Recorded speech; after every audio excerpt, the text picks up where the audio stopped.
आणि भाजपचे नेते आणि राज्याचे उच्च आणि तंत्रशिक्षण मंत्री चंद्रकांत पाटील मंगळवेढ्यातल्या एका सभेत बोलत होते आणि त्यावेळेला त्यांनी एक धक्कादायक विधान केलंय जे कमालीचं चर्चेत आहे। देवेंद्र फडणवीसांना कोणत्याही क्षणी अटक झाली असती, आपण राज्याचे अध्यक्ष होतो, 33 महिने आम्ही काय सहन केलंय हे आम्हालाच ठाऊक आहे, पण आपल्याला खात्री होती की हेही दिवस जातील आणि ते दिवस गेले।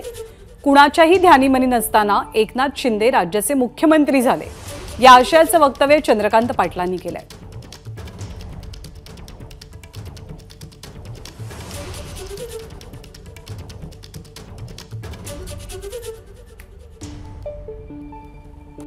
निवडणूक सोलापूरची इतकी कठीण नाहीये, भाड्याची थोडीशी कठीण नव्हती, ती कठीण केली गेलेली आहे।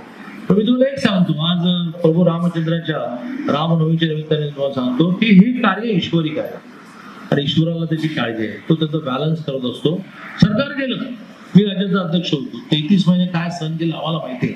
कुठल्या क्षणी देवेंद्रची नाटक होणार होती मला खात्री होती की हे भी दिन जाएगे, ते गेले दिवस।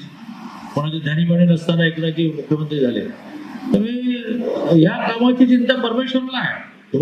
दुपारी गाद्या टाकून झोपायचं नाही, काम केल्याशिवाय होणार नाही। असेल माझा हरित देईल खाटल्यावर, असं नाही म्हणाल। एबीपी माझा, उघडा डोळे बघा नीट।